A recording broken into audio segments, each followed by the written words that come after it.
I remember in 1989 being at the Cotton Bowl. And at the Cotton Bowl, there was acts that were there right after another. And it started out with the B-52s. And they were booed. They were absolutely booed off the stage. And then it was Stevie Ray Vaughan. And Stevie came up and he lit the house up. Just lit. The whole Cotton Bowl was jammed. The only act that could follow that was The Who. And so it was just one of those magnificent days, and you're about to have that day right here at Agape now. Because today we're going to talk about reclaiming our power. We're talking about this power that we think we have, that we perceive we have, that we feel we have, but we don't really even have a clue as to what the power is.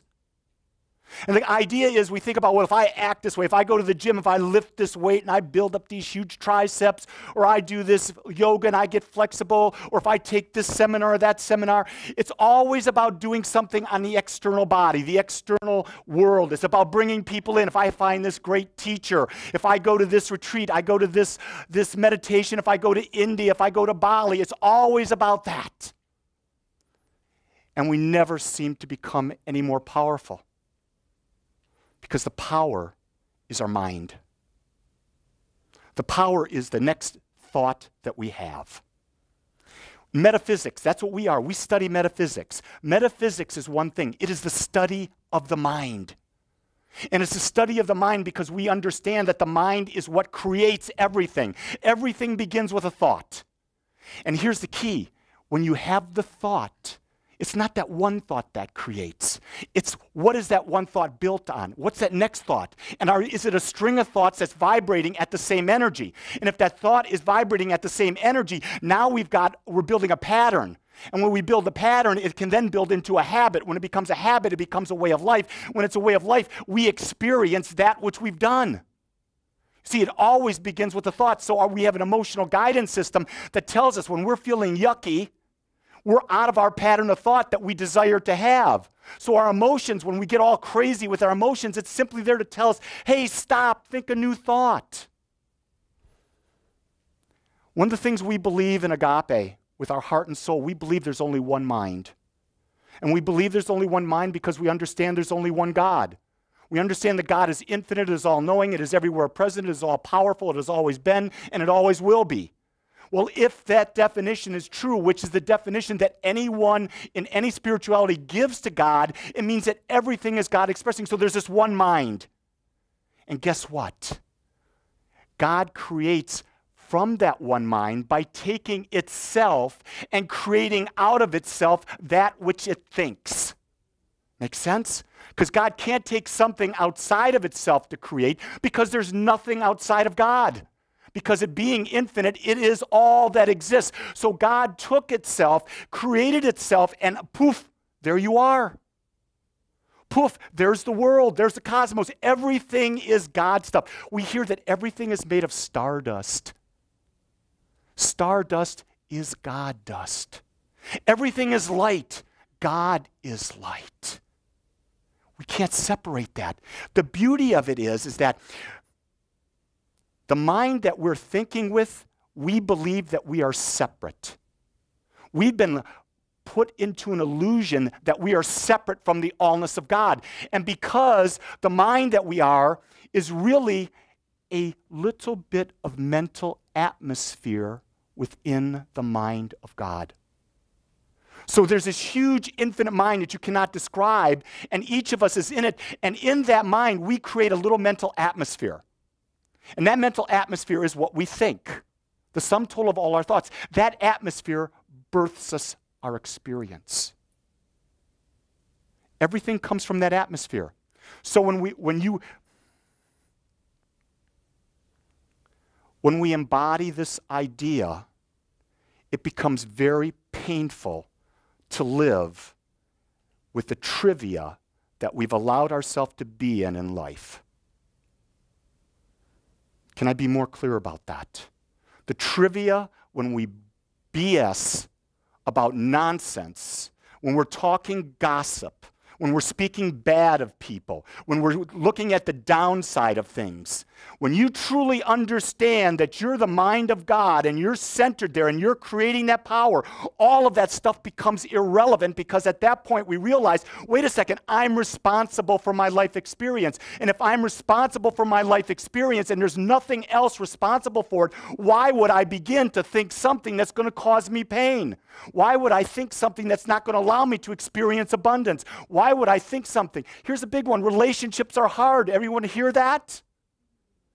Society says it all the time. Relationships are the most difficult things in the world. I want you to know, I believe they're easy. And what did Jesus say? It is done unto you as you believe. It's that simple. I mean, we have taken this spiritual idea and we have made it the most complex thing in the world. It's going to broken down like this. God is all there is. We are one with that God.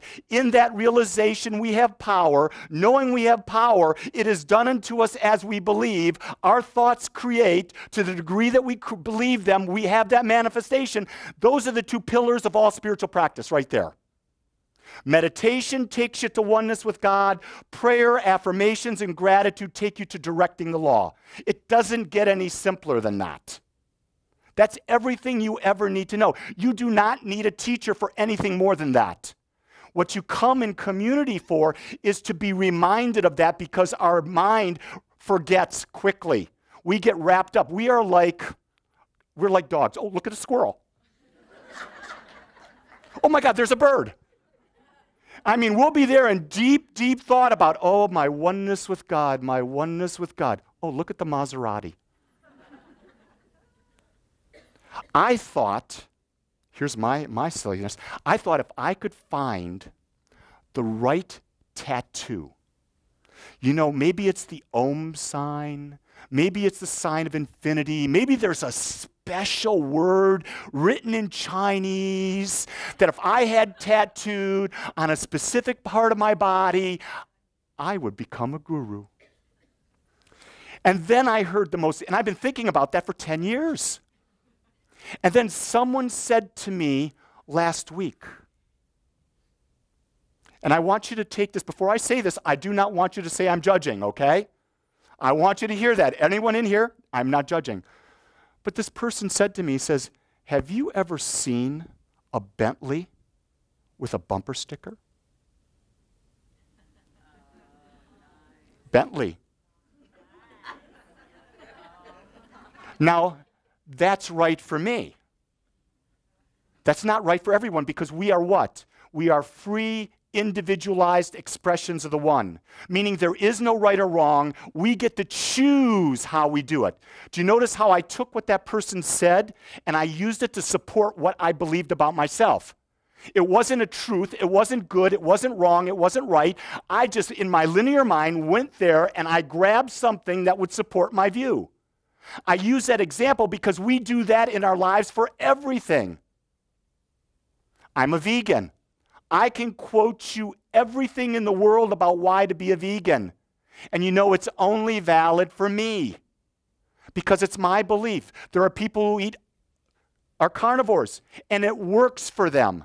The question I ask people is, don't do what other people do. Find out what's right for you, what works for you. How does your body feel? What is your mind telling you? Find out those things that work for you, and then from that, make your decision. Don't allow your past, don't allow your parents, your childhood, your prior religion, your spouses, the kids in school. Don't allow them to create your life. This is about taking power. This is where spiritual practice comes in. I've given you the two things, oneness with God, directing that oneness into an experience. Now, everything now bursts itself on spiritual practice. So, let's talk about the mind. The mind creates, and the mind has, I forget how many thousands and thousands and thousands of thoughts a day. So we consciously think 3-4%, maybe. If we're lucky, we're thinking that much. So whatever patterns of thought we've got going on in our mind, it's continually feeding our subconscious mind, right? And when it feeds the subconscious mind, it creates a mental atmosphere. And the mental atmosphere creates.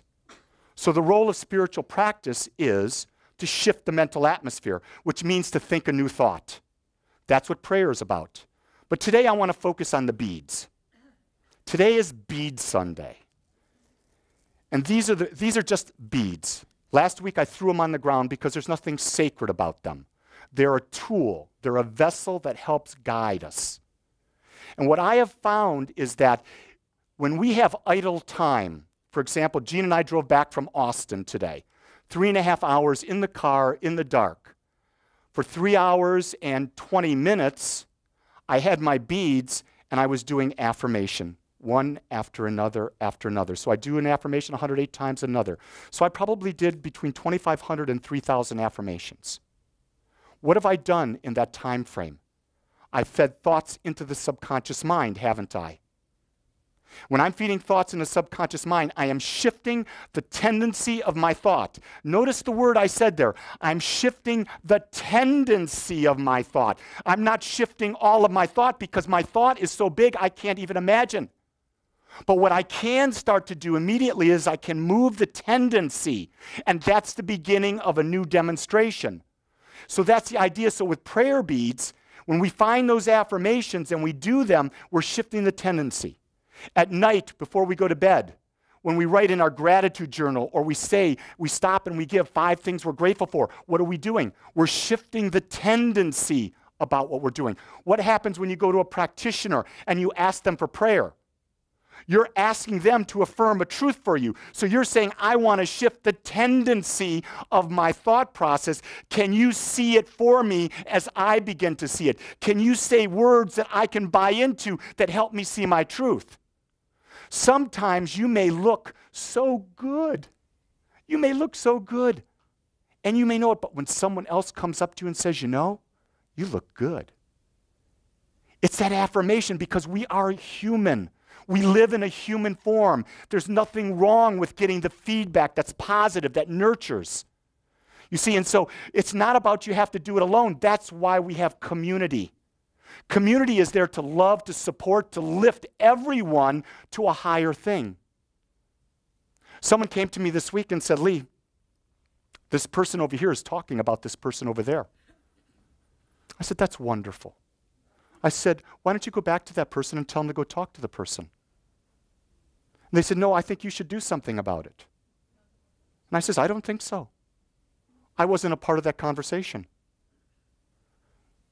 I give you that as an example because if I got my little tookus involved, I would be stepping into someone else's business. I would be making assumptions. All relationships are between 2 people.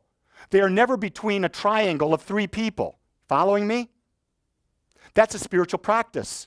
Because the second you go through the spiritual practice of making every relationship between you and that other God expression, or that other person and that God expression, and we keep our opinions out of that, what are we shifting? The tendency of our thought. We shift the tendency of our thought and we go to that model. Are we going to be victims of people talking about us? No, because we don't care. Do you hear that? In the 4 agreements, one of the agreements is never take anything personally because people never do things to you. They're only doing things for themselves. And most of the times when they're doing those things for themselves, they're doing them because they have a tendency of thought. They're not aware that they keep feeding that tendency. Therefore, they get that experience over and over again. So you see, not only do you have to feed your mind with new thoughts through the beads or through prayer or through gratitude journals or however you want to do it, but when you come across a situation being involved with other people, you got to say, sorry, I'm not playing this game. That takes spiritual strength of God. Because that is the hardest thing, because we've been taught to be social pleasers. We've been taught to be daddy's little boy, mama's little girl, whatever it is. And so we were brought up with this idea, we are here to please. I was taught the more I do to make my wife happy, the better my relationship will be. Now think about that. Would you rather be happy or run? It's amazing you're up here giving a talk. It's going to be heard all over the world through video and audio. And then the little voice of the woman off to the side, who for some reason drugged me 40 years ago. I was so stoned, didn't know what I was saying, and I said, I do, and I've been living with the consequences for 40 years. The question I want to bring you back to on this idea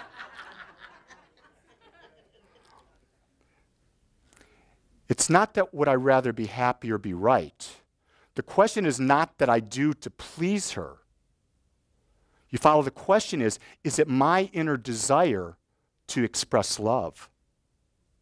If it's my inner desire to express love, then I do those things that bring her joy. But it's not because I do the things to bring joy. I do the things because it's my natural essence. You see, I'm not looking for the effect.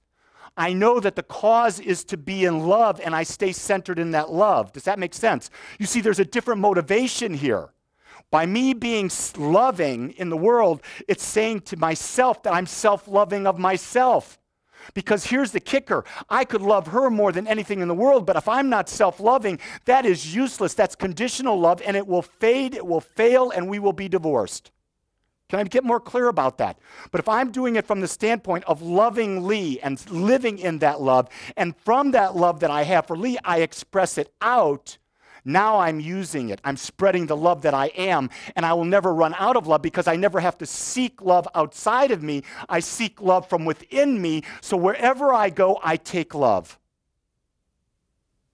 Here's the key thing. I'm going right back to spiritual practice in general now. Wherever you go, wherever you are, you can be doing spiritual practice. And if you forget, you can call someone who will remind you and do it with you. Last week, I prayed for a couple beautiful women. And this week, they said it was amazing what happened this week. Why did they even ask to pray? Because in that moment, there might have been some doubt. But you see, if someone sees truth in life and sees truth in you, they don't know the doubt. They don't want to know the condition. They want to hold and know the divine oneness of God as you, and that is perfect, right where you are right now. The greatest gift you can do with your children, with your partner, with your parents, and says, as of this moment, I refuse to live in the past, and I now want you to know that I will love you with all that my heart can possibly give. And you see, in that moment, the spiritual practices, you've let go of all the hurt, you've let go of all the pain, you've let go of all the fear, and you've said, now I am the God creator. My slate is clean. My slate is queen. Can you dig it? Yesterday at the wedding, all the music was Queen. I mean, through the whole thing, and I kept waiting. Where's Fat Bottom Girls? They never sang it. But that's the man in me coming out.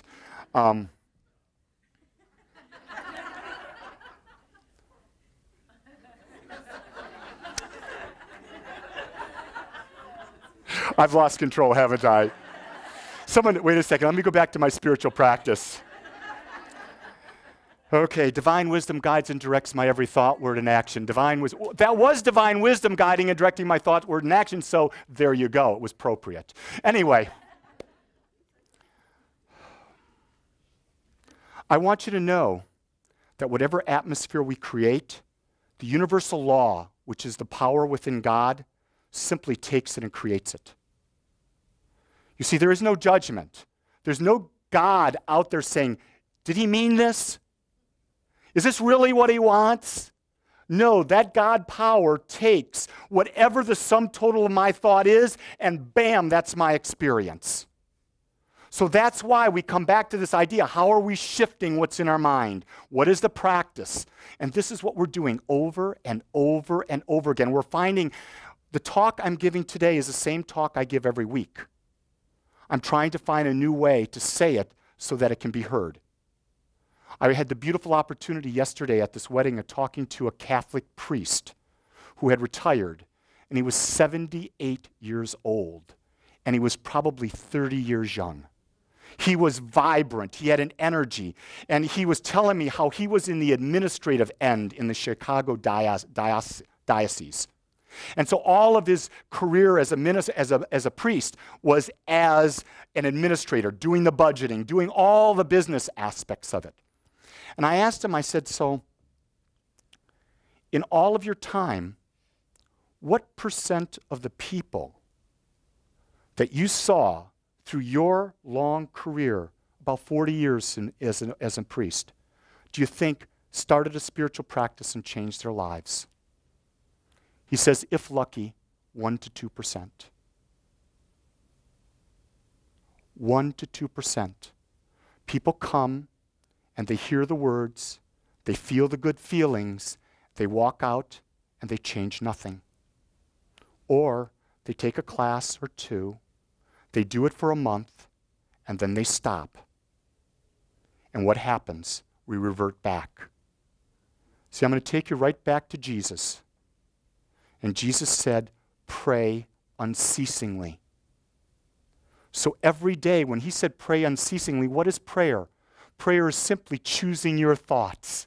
It's directing the power of the mind through the thoughts. So if you're praying unceasingly, you are constantly understanding your oneness with God, and you now realize the power of your word and your thoughts and your actions, so you're going to constantly be doing that over and over. And it never stops. There's never a vacation, because when we vacate from that, we go back to a different experience.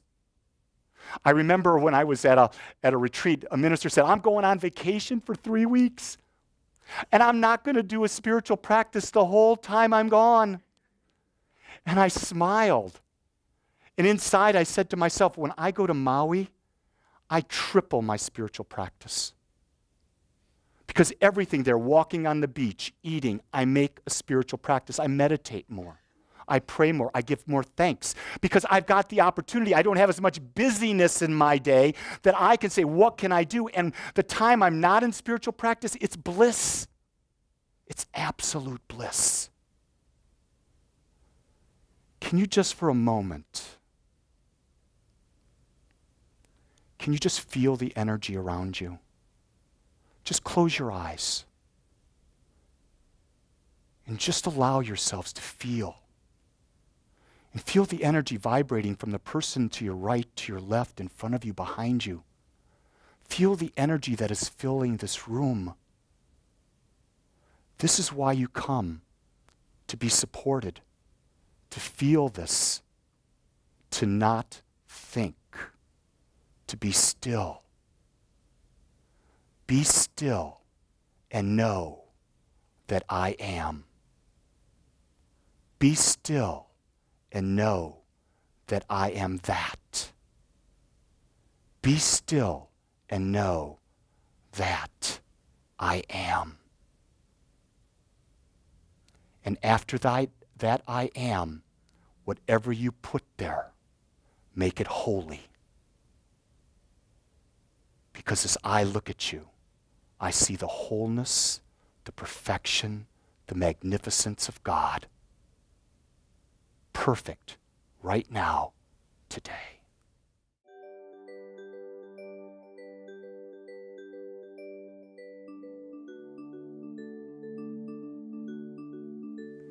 I want to thank you for joining us today. I am so grateful that you took your time to watch or listen to this message. If you found this message beneficial, I would ask you to go to our website. Once there, click on the Contribute button and experience the joy of conscious and purposeful giving. It is through your gifts that we are able to bring this message to the world. I would also ask you to please share this message with anyone you feel might benefit. Again, I want to thank you for joining me and the Agape community as together we bring joy to life.